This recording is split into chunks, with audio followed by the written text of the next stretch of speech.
ಪ್ರಿಯ ಕೇಳುಗರೆ, ನಿಮ್ಮೆಲ್ಲರಿಗೂ ಈ ಸಾಂತ್ವನದ ಅರಮನೆಯಿಂದ ಪ್ರಹ್ಲಾದ್ ಅಥನಿ ಮಾಡುತ್ತಿರುವ ನಮಸ್ಕಾರಗಳು.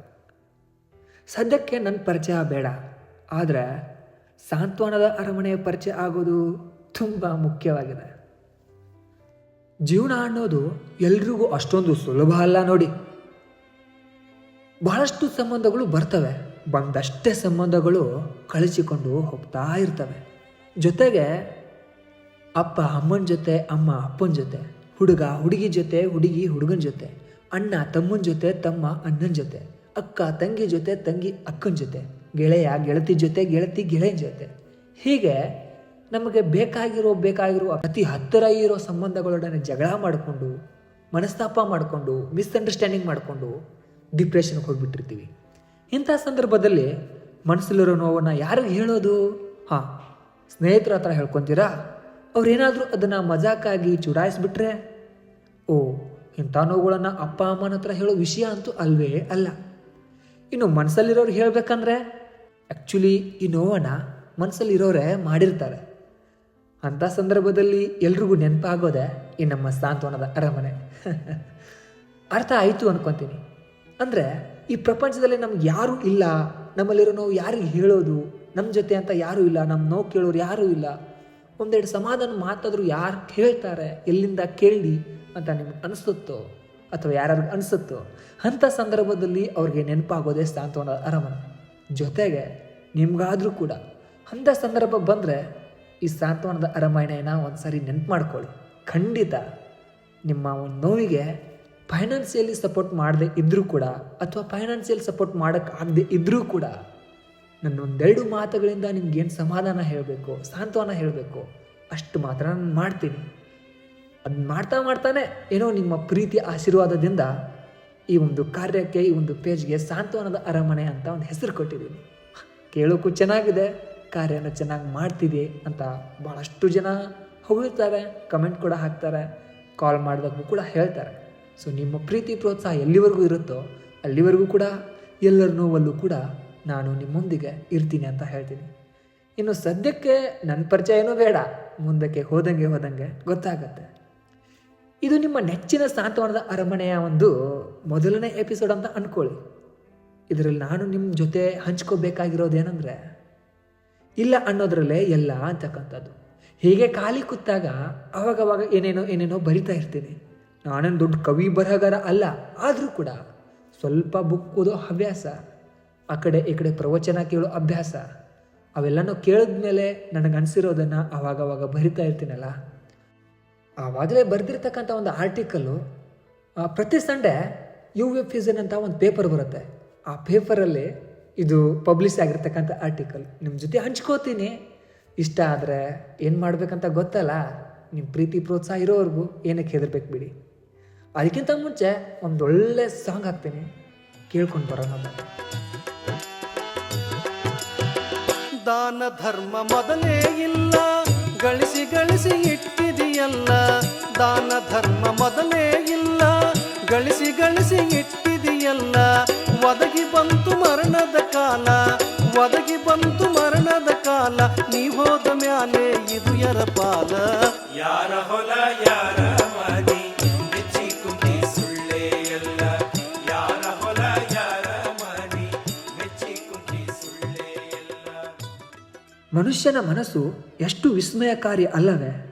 ಆಲೋಚಿಸಿದರೆ ಆಶ್ಚರ್ಯವಾಗುತ್ತದೆ. ನಮಗೆ ಏನು ಬೇಡ ಎಂದು ಹೇಳುತ್ತೇವೆಯೋ ಅದರ ಹಿಂದೆ ನಮಗೆ ಅದು ಬೇಕು ಅನ್ನುವ ಸ್ವಾರ್ಥ ಅಡಗಿರುತ್ತೆ.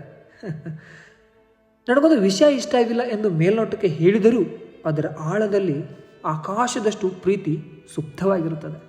ಅವರು ತುಂಬ ಒಳ್ಳೆಯವರು ಎಂದು ಹೊಗಳಿಕೆಯ ಮಾತುಗಳನ್ನಾಡುವವರ ಮನಸ್ಸಿನ ನಾಳದಲ್ಲಿಯೇ ವಿಷಯದಂತಹ ಕಲ್ಮಶ ಆಲೋಚನೆಗಳು ಸುಳಿದಾಡುತ್ತಿರುತ್ತವೆ.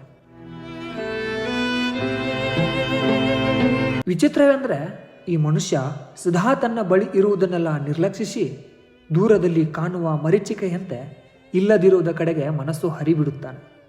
ಹತ್ತಿರವಿದ್ದಾಗ ವಸ್ತು ಆಗಲಿ ವ್ಯಕ್ತಿ ಆಗಲಿ ಅದರ ನಿಜವಾದ ಬೆಲೆ ನಮಗೆ ತಿಳಿಯುವುದಿಲ್ಲ. ಎಲ್ಲವೂ ನಮ್ಮ ಹತ್ತಿರವೇ ಇದೆ ಅನ್ನೋ ಅಹಂಕಾರ.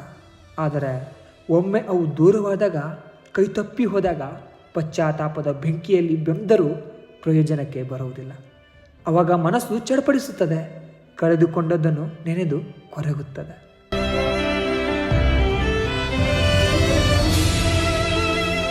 ನಿನ್ನಿಂದ ಎಂದಿಗೂ ಅಗಲಲಾರೆ ಎಂದು ಭರವಸೆ ಕೊಡುವ ಬಾಯೆ ಊಹಿಸಲಾಗದಷ್ಟು ದೂರ ಸರಿದು ಮೌನವಾಗುತ್ತದೆ. ನೀನೇ ನನ್ನ ಪ್ರಪಂಚ ಎಂದು ಪ್ರೀತಿಯಿಂದ ಹೇಳುವ ವ್ಯಕ್ತಿಗಳೇ ಇನ್ನೊಂದು ಸಂದರ್ಭದಲ್ಲಿ ಈ ಪ್ರಪಂಚದಲ್ಲಿ ನೀನು ಯಾರು ಎಂದು ತಿರಸ್ಕಾರದಿಂದ ಪ್ರಶ್ನಿಸುವಷ್ಟು ಬದಲಾಗುತ್ತಾರೆ. ಉಸಿರಿರುವ ತನಕ ನಾನು ನಾನಾಗಿಯೇ ಇರುತ್ತೇನೆ, ಬದಲಾಗುವುದಿಲ್ಲ ಎಂದು ಗಟ್ಟಿಯಾಗಿ ನುಡಿದವರೇ ಮರುಕ್ಷಣದಲ್ಲಿ ಅನಿರೀಕ್ಷಿತವಾಗಿ ರೂಪಾಂತರಗೊಳ್ಳುತ್ತಾರೆ.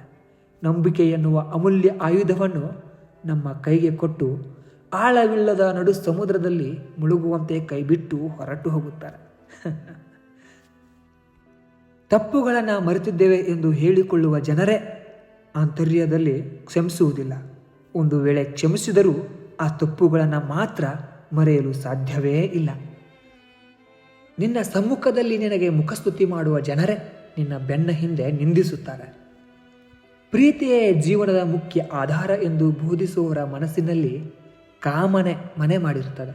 ಆದರೆ ಕಾಮನೆ ಸರ್ವಸ್ವ ಎಂದು ಬದುಕುವ ವ್ಯಕ್ತಿಯ ಮನಸ್ಸಿನಲ್ಲಿ ಅಚ್ಚರಿಗೊಳಿಸುವಷ್ಟು ಪ್ರೀತಿಯ ಸೆಲೆ ತುಂಬಿರುತ್ತದೆ. ಜೀವನದಲ್ಲಿ ಮನುಷ್ಯರು ಇನ್ನೊಬ್ಬರೊಂದಿಗೆ ಕಾಲ ಕಳೆಯಲು ಬಯಸುವುದು ಅವರು ನಮ್ಮ ತಪ್ಪುಗಳನ್ನು ಮರೆತು ಬಿಡುತ್ತಾರೆ ಎನ್ನುವ ನಿರೀಕ್ಷೆಯಿಂದಲೇ ಹೊರತು ನಮ್ಮ ತಪ್ಪುಗಳನ್ನು ಕ್ಷಮಿಸುತ್ತಾರೆ ಎನ್ನುವ ಉದಾತ್ತ ಭಾವನೆಯಿಂದಲ್ಲ. ತಮಗೆ ಅವಶ್ಯಕತೆ ಇದ್ದಾಗ ಅಂಗಲಾಚಿ ಸಹಾಯಕ್ಕಾಗಿ ಕೈ ಚಾಚುವ ಜನರೇ ಆ ಅವಶ್ಯಕತೆ ಮುಗಿದ ಅನಂತರ ಅದೇ ಕೈಯನ್ನು ನಮ್ಮ ವಿರುದ್ಧ ಮೇಲಕ್ಕೆತ್ತಿ ತಿರುಗಿ ಬೀಳುತ್ತಾರೆ. ಒಟ್ಟಿನಲ್ಲಿ ಹೇಳುವುದಾದರೆ ಈ ಜಗತ್ತಿನಲ್ಲಿ ಇರುವುದೆಲ್ಲವೂ ನಮ್ಮದೇ ಎಂದು ಭಾಸವಾದರೂ ನಿಜವಾಗಿ ಯಾವುದೂ ನಮ್ಮದಲ್ಲ. ಇಲ್ಲಿ ಕಾಣುವ ಮನುಷ್ಯರೆಲ್ಲ ನಮ್ಮವರೇ ಎಂದು ಅನ್ನಿಸಿದರೂ ಆಳವಾಗಿ ನೋಡಿದರೆ ಯಾರೂ ನಮ್ಮವರಲ್ಲ. ಸತ್ಯವೇನೆಂದರೆ ಇಲ್ಲಿ ಶಾಶ್ವತ ಎನ್ನುವುದು ಯಾವುದೂ ಇಲ್ಲ. ಎಲ್ಲವೂ ಕ್ಷಣಿಕ, ಎಲ್ಲವೂ ಬದಲಾವಣೆ ಹೊಂದುವಂಥದ್ದು. ಇದೆಲ್ಲ ಹೇಗೆ ಗೊತ್ತಾ? ಕೆಲವೊಂದು ಸರಿ ನಮ್ಮ ಜೀವನದಲ್ಲೂ ಕೂಡ ಇದು ಅಳವಡನೆ ಆಗುತ್ತೆ. ಉದಾಹರಣೆಗೆ ನಾವು ಯಾರನ್ನೋ ಪ್ರೀತಿ ಮಾಡ್ತಾ ಇರ್ತೀವಿ, ಅವ್ರು ನಮ್ಗೆ ಬೇಕು ಬೇಕು ಬೇಕು ಅಂತ ಅನಿಸ್ತಾ ಇರತ್ತೆ. ಅದರ ಸಂದರ್ಭ ನೀವು ಬೇಕು ಅಂತ ಹೇಳೋದು ಆಗಿರಲ್ಲ. ಅಂಥ ಸಂದರ್ಭದಲ್ಲಿ ನಾವು ಬೇಡ ಅಂತ ಹೇಳ್ತೀವಿ.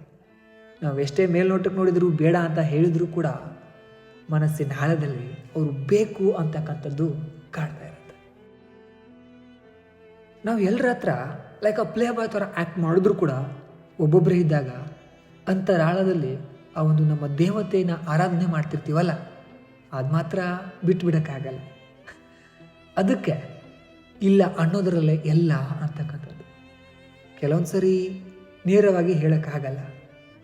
ಅದನ್ನು ಮನಸ್ಸಿನಲ್ಲೇ ಅಡಗಿಸಿಟ್ಕೊಂಡು ಸುಳ್ಳು ಮಾತಾಡಬೇಕಾಗತ್ತೆ. ನಮಸ್ಕಾರ ಸ್ನೇಹಿತರೆ, ಮುಂದಿನ ಚರ್ಚೆಯಲ್ಲಿ ಮತ್ತೆ ಸಿಗೋಣ.